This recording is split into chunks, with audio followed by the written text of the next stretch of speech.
শাইখ, আপনার কাছে আবার আসলাম। আমরা যে বিষয়ে কথা শুনতে চাই যে নবীজির স্মৃতিময় পুণ্যভূমি তায়েফ, তায়েফের সাথে আসলে আমাদের যে ঐতিহ্য জড়িয়ে আছে সেটি আসলে কি এবং কেন? বিসমিল্লাহি ওয়াসসালাতু ওয়াসসালাম আলা রাসূলিল্লাহ।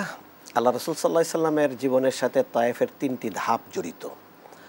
এক ধাপ হলো তিনি সেখানে ১ বছর ১ মাস বয়স থেকে নিয়ে দীর্ঘ ৪ বছর তিনি লালিত পালিত হয়েছেন সেখানে।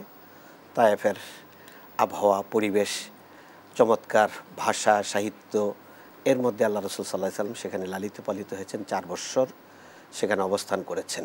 এটা হলো তার প্রথম ধাপ।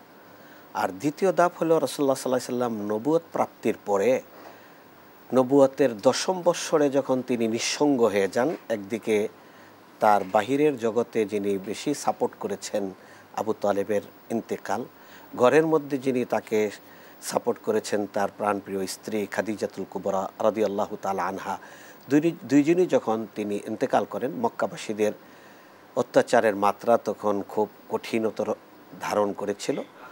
তখন আল্লাহ রাসূল সাল্লাল্লাহু আলাইহি সাল্লাম তার শৈশবের ভূমি তায়েফে দাওয়াতি কার্যক্রমের জন্য গিয়েছেন। আর তৃতীয় ধাপটি হলো রাসূলুল্লাহ সাল্লাল্লাহু আলাইহি সাল্লাম যখন মক্কা বিজয় করেছেন, তখন সর্বশেষ অভিযান হিসাবে তিনি হুনাইনের পরে তায়েফ অভিযান পরিচালনা করে সেই অঞ্চলের মানুষকে তিনি ইসলামের দাওয়াত দিয়েছেন। তারা বিনা রক্তপাতে ইসলাম গ্রহণ করেছে, যদিও সেখানে প্রায় ৪০ দিন তায়েফ নগরীকে সেখানে আল্লাহ রাসূল সাল্লাল্লাহু আলাইহি সাল্লাম চতুর্দিক থেকে ঘেরাও করে রেখেছিলেন, যেটাকে হিসার বলা হয়। তা আমরা দ্বিতীয় ধাপটাকে এখানে গুরুত্বের মধ্যে নিয়ে আসতে চাই, যেহেতু এটা আল্লাহ রাসূল সাল্লাল্লাহু আলাইহি সাল্লামের দাওয়াতি জিন্দিগির সাথে জড়িত। রাসূলুল্লাহ সাল্লাল্লাহু আলাইহি সাল্লামের দাওয়াতি জিন্দিগির মধ্যে মক্কায় তো কয়েকটা ধাপ তিনি অতিক্রম করেছেন। পরিশেষে যখন মক্কাবাসীদের ইসলাম গ্রহণের বিষয়টিতে তিনি আর আগ্রহ দেখছেন না, সাড়া পাচ্ছেন না, তখন তিনি তায়েফের জন্য নতুন আরেকটি দাওয়াতি মার্কাজের সন্ধান করছিলেন। সেই সন্ধান করতে গিয়ে তার মাথায় আসলো যে আমার যেহেতু লালিত পালিত হয়েছে, ৪ বছর সময় সেখানে অতিক্রম করেছি, তাই তায়েফের নগরীকে তিনি বেছে নিলেন।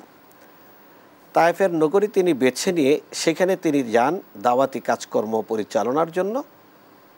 তার সাথে ছিলেন তার যে আজাদ করা কৃতদাস যায়েদ বিন হারেসা রাদিয়াল্লাহু তাআলা আনহু, তাকে নিয়ে আল্লাহ রাসূল সাল্লাল্লাহু আলাইহি সাল্লাম তায়েফে গেলেন।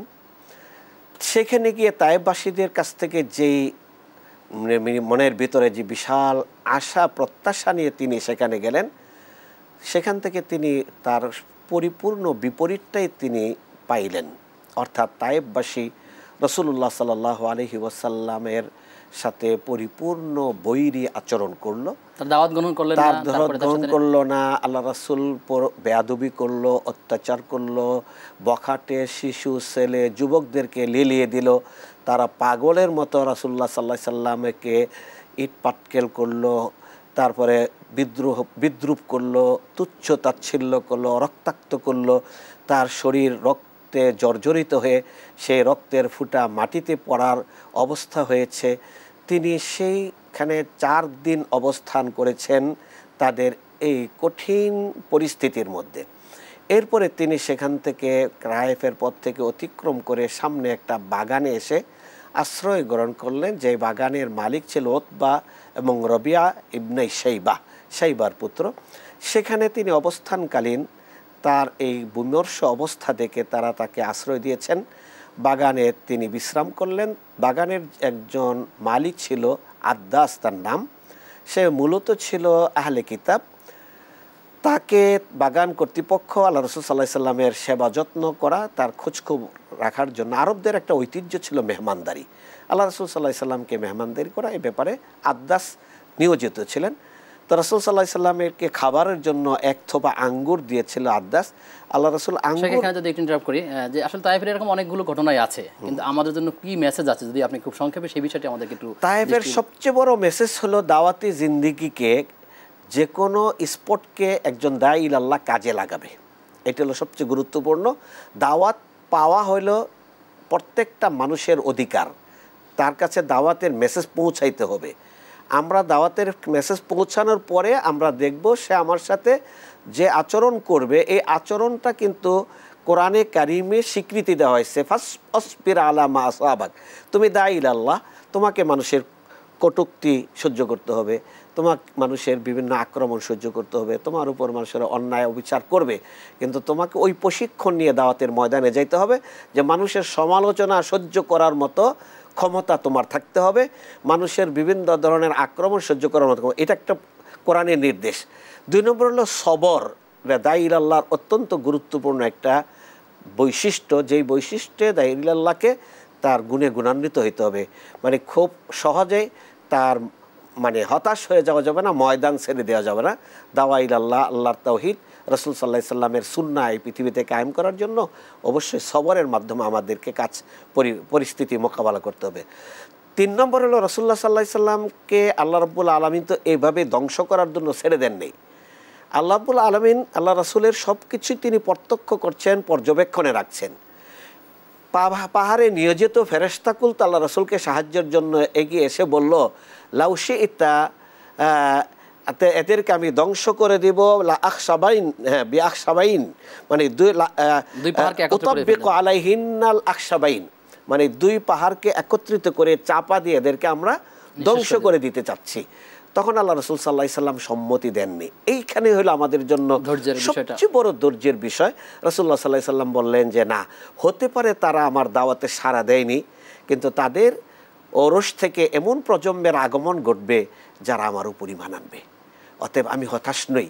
এবং আল্লাহ রাব্বুল আলামিনের কাছে আল্লাহ রাসূল সাল্লাল্লাহু আলাইহি সাল্লাম তখনই হাত তুলে দোয়া করলেন যে আল্লাহ, তুমি আমাকে কি এমন একটা ময়দানে ছেড়ে দিলে যে ময়দানের মানুষেরা আমাকে রক্তাক্ত করবে?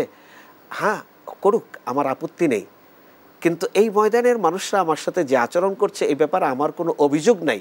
কিন্তু আমার আপনার কাছে যে আবেদন সেটা হলো আল্লাহুম্মা হাদি কওমি ফাইন্নাহুম লা ইয়ালামুন, তারা জেনে বুঝে আমার উপর তারা আক্রমণ করেনি, অতএব তাদেরকে আপনি হিদায়াতের জন্য কবুল করেন। মানে এই কঠিনতম মুহূর্ত আল্লাহ রাসূল সাল্লাল্লাহু আলাইহি সাল্লামের মুখ থেকে বদদোয়া বেরিয়ে আসতেছে না। রাসূল সাল্লাল্লাহু আলাইহি সাল্লামকে সহযোগিতা করার জন্য ফেরেশতারা সেখানে এসে সাহায্য সহযোগিতা করার আশ্বাস দিচ্ছেন, আল্লাহ রাসূল সাল্লাল্লাহু আলাইহি সাল্লাম সে আশ্বাসে সহযোগিতা গ্রহণ করছেন না। এর একটা রেজাল্ট আল্লাহ রাসূল পেয়েছেন, সেটা কি? হ্যাঁ, একদল জিন আল্লাহ রাসূল সাল্লাল্লাহু আলাইহি সাল্লামের কোরআন তেলাওয়াত শুনতেছিল, শুনে তারা সকলকে ডাকলো, ইয ইয়াসতামিউনাল কোরআন ফালাম্মা হাদারুহু ক্বালু আনসিতু ওয়া ইসরাফনা ইলাইকা নাফারুম মিনাল জিন্নি ইয়াসতামিউনাল কোরআন। জিনদের একটা দল আপনার কাছে কোরআন শোনার জন্য তারা সমবেত হলো এবং তারা সকলকে ডেকে সমবেত করে বলতেছে, মনোযোগ দিয়ে শোনো। ফালাম্মা কুদিয়া আল্লাহু ইলা আমরিন মুনজিরিন, এখন তারা আল্লাহ রাসূল সাল্লাল্লাহু আলাইহি সাল্লামের উপর ঈমান এনেছে। ইতিপূর্বে কোনো ঘটনায় রাসূল সাল্লাল্লাহু আলাইহি সাল্লামের উপর জিনরা ঈমান এনেছে এই মেসেজ আমরা কোথাও কোনো হাদিস বা কোরআনের রেফারেন্সে পাই না। সর্বপ্রথম এই তায়েফ থেকে আল্লাহ রাব্বুল আলামিন আল্লাহ রাসূল সাল্লাল্লাহু আলাইহি সাল্লামকে পুরস্কৃত করলেন যে আপনি তো সাকালাইন, মানে জিন এবং ইনসান 2টা জাতির জন্য নবী হিসেবে প্রেরিত হয়েছেন।